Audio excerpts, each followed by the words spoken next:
Radio Sucesos 101.7 FM presenta su noticiero Sucesos con Milton Pérez y Verónica Larrea. Un periodismo libre para una democracia plena.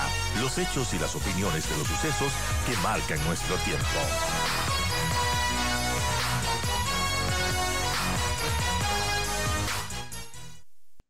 Buen día, Vero, amigos. Gracias por seguir con nosotros. Y yo doy la bienvenida a Caroline Ávila. Ella es consultora en temas de comunicación.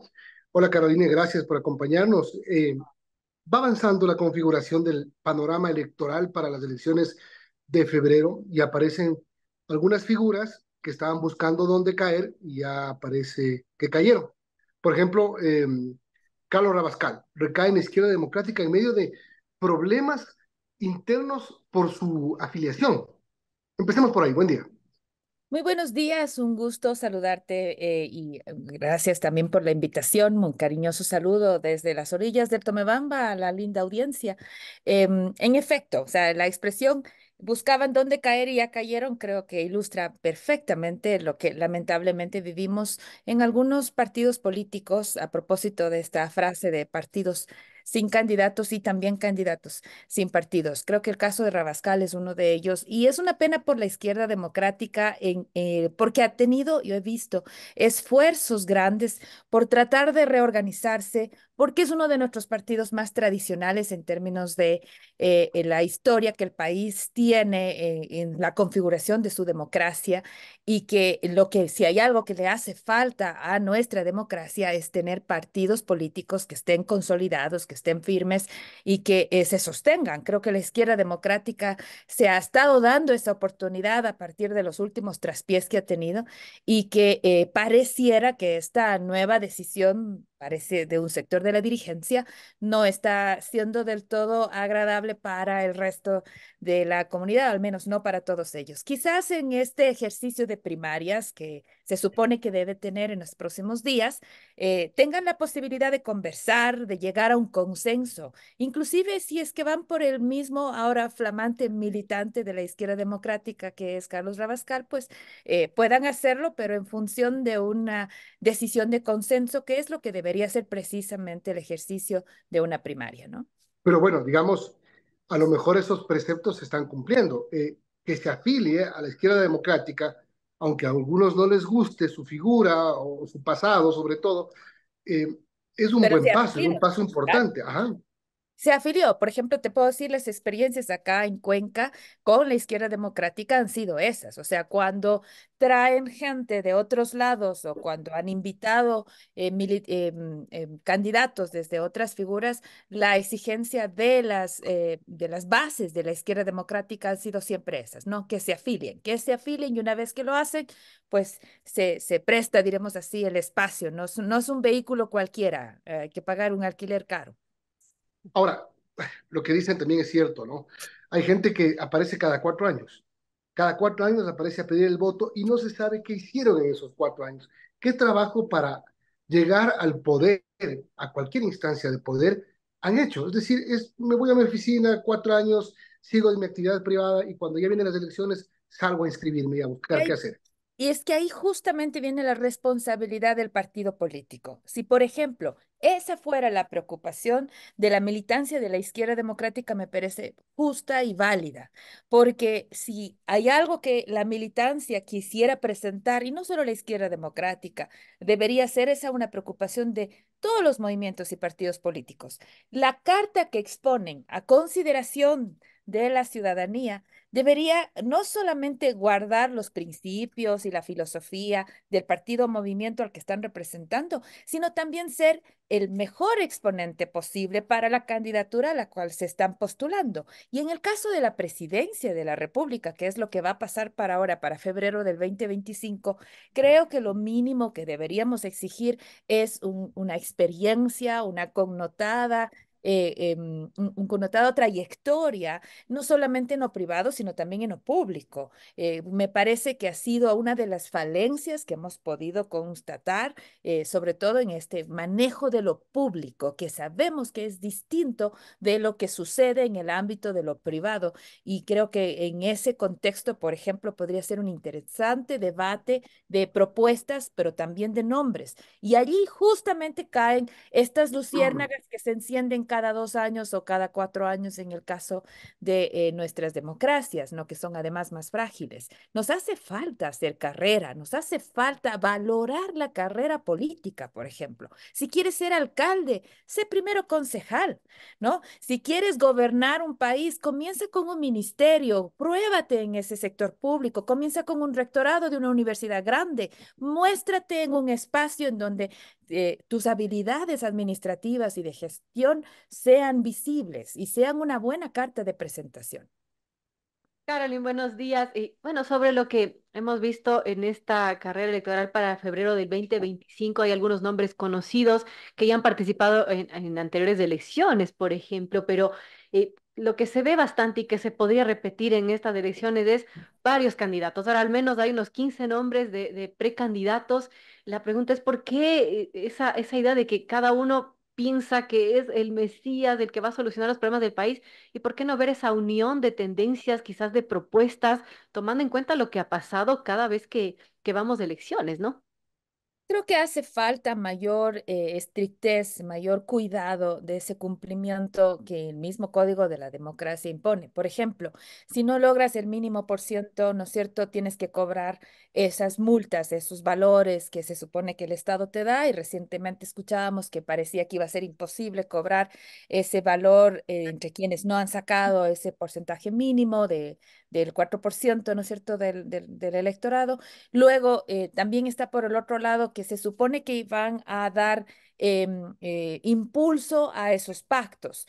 Quizás hay que impulsar más, ¿no es cierto?, fomentar más los pactos y las alianzas para reducir esta dispersión de partidos y de participantes. Luego, y finalmente, me parece que el hecho de atar el Congreso, la configuración de nuestra Asamblea Nacional con la primera vuelta sigue siendo una dificultad, no que yo tenga una solución, pero está claro que hay una razón por la cual tenemos distintas candidaturas así tan dispersas, y es porque de alguna manera esa candidatura supone un arrastre para la configuración de un pequeño bloque, aunque sea mínimo, en la Asamblea Nacional. Y eso, si a eso le añadimos el voto plancha, para darle algo de gobernabilidad, se supone no está siendo un buen reflejo de la población en la Asamblea Nacional. Está siendo un buen reflejo de los cacicazgos, pero no de la población en sí mismo. Y quizás allí el Código de la Democracia debería ser revisado nuevamente, ¿no? Ahora, va a haber una lista de candidatos, por lo menos hay 10 ya en este momento. No sabemos finalmente en cuántos va a quedar la papeleta, pero lo que estamos viendo es nuevamente una dispersión de todo lado. Incluso ahora ya no solo la derecha, lo que se llama derecha, está dividida, sino el mismo sector de la izquierda, con varios candidatos, hasta el mismo correísmo, que presenta varios precandidatos correístas sin que participen por el correísmo. Tal cual, ¿no? Sí, así es. Nuevamente, bueno, yo vamos por partes por lo que ya has mencionado. En el caso de la derecha, que creo que ha sido bastante más analizado, porque son como los nombres pendientes respecto de la fortaleza o debilidad de Daniel Noboa, porque nuevamente es la piscina de votantes en donde el actual mandatario se encuentra o ha estado de alguna manera tratando de ocupar.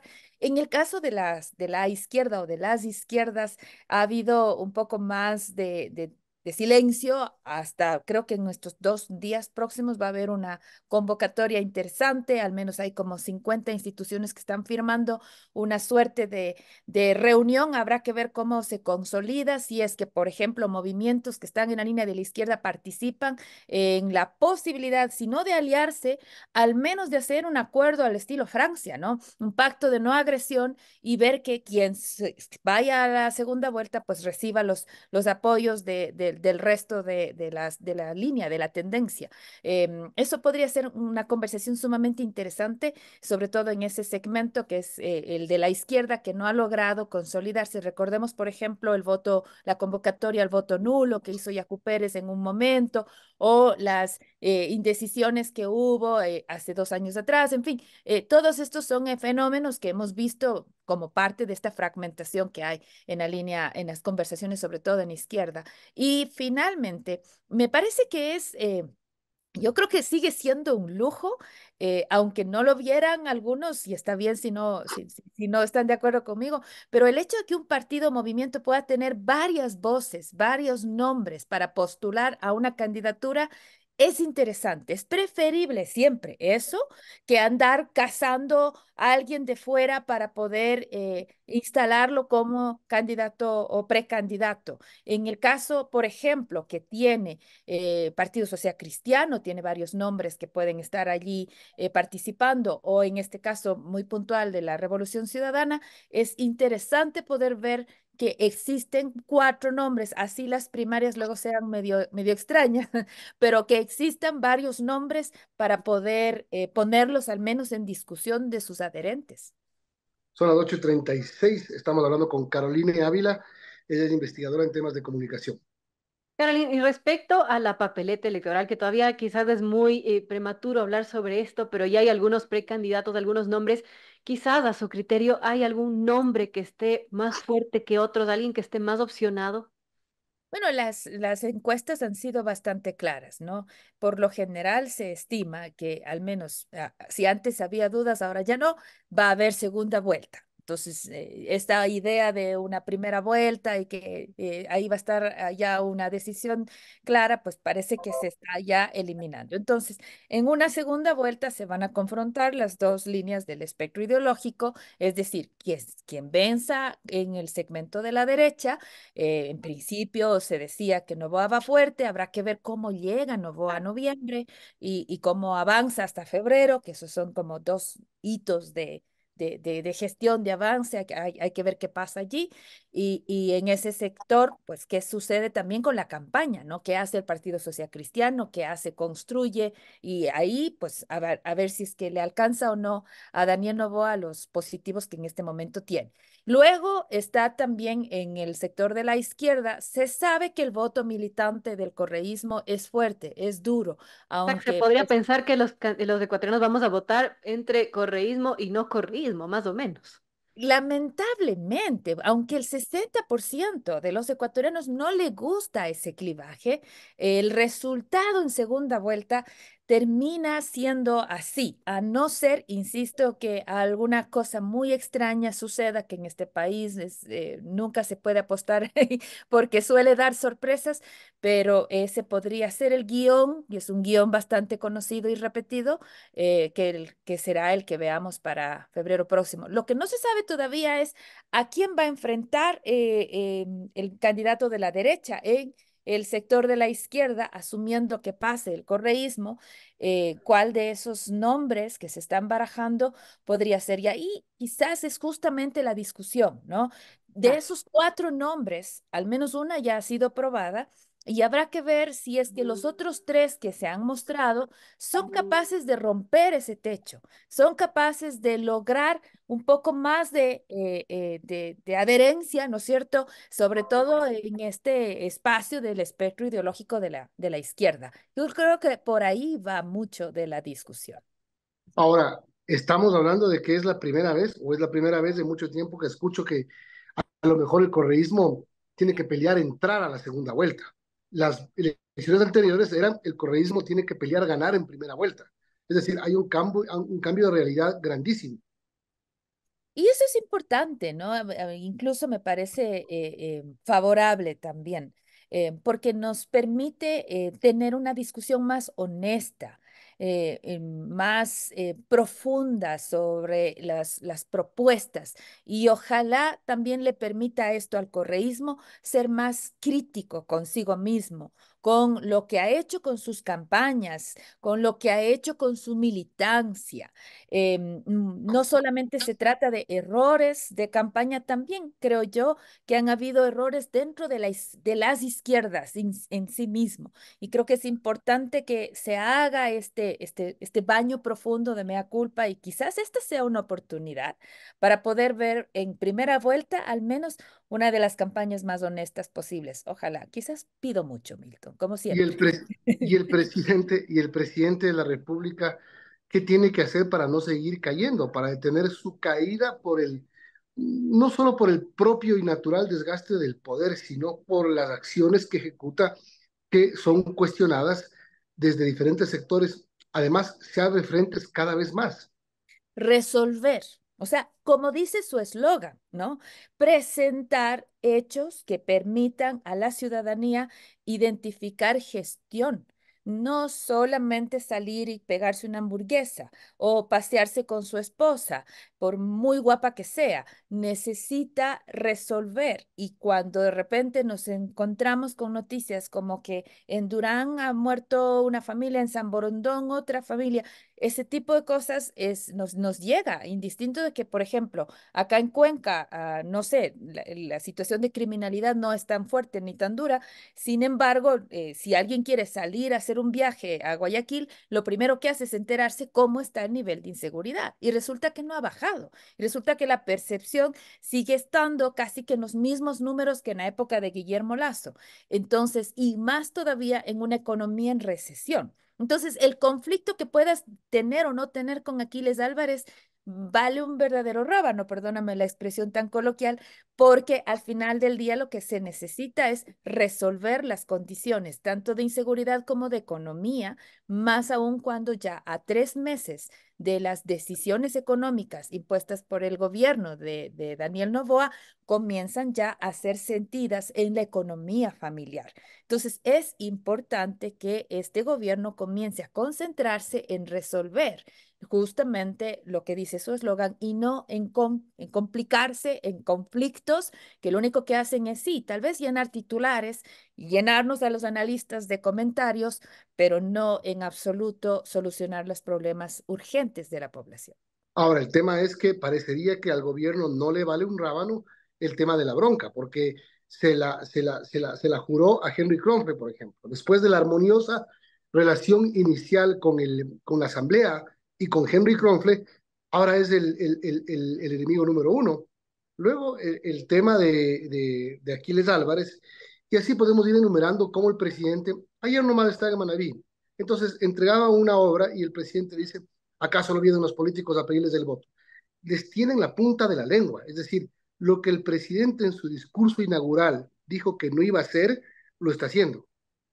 Y por eso pierde credibilidad. O sea, yo quisiera entender si es que exista algún número, aunque sea uno, que le diga esto le está funcionando, sigamos por allí. Pero mucho me temo que lo que está pasando, a propósito del comentario de John Lee Anderson en el New Yorker, es que se está confundiendo con viewers y likes de TikTok versus aprobación. Me explico un poco más. Cuando polemizamos, ¿qué es lo que hacemos? Encendemos esa llamarada en redes sociales que lo que nos hace es tener más visualizaciones, pero no necesariamente ese incremento en visualización nos va a hacer más populares. Podría ser un incremento en haters también, y eso los youtubers saben muy bien. Quizá eso está pasando en el seno de Carondelet. Se están confundiendo en que lo que están incrementando en sus viewers resultan ser favorables a sus propuestas políticas y gubernamentales, cuando tal vez lo que son es viewers que están en la polémica, en el amarillismo, en el sensacionalismo y que a la hora de las votaciones no van a ir por un candidato que ha sido tan confrontador, que es justamente lo contrario a su discurso y es la razón por la cual, si se fijan en los números sobre credibilidad, miremos credibilidad nomás, ¿Cuánto ha perdido? Es justo lo que le pasó a Guillermo Lazo. Tengo un estudio que se está viendo publicar ahora en la Universidad Andina que hace una referencia sobre la pérdida de credibilidad con Guillermo Lazo y las consecuencias en su aprobación. Puedes tener una excelente secretaria de comunicación, en mi opinión, como lo fue Wendy Reyes, pero si no tienes credibilidad, no puedes hacer milagros. La gente te escuchará la información, pero ya no te cree.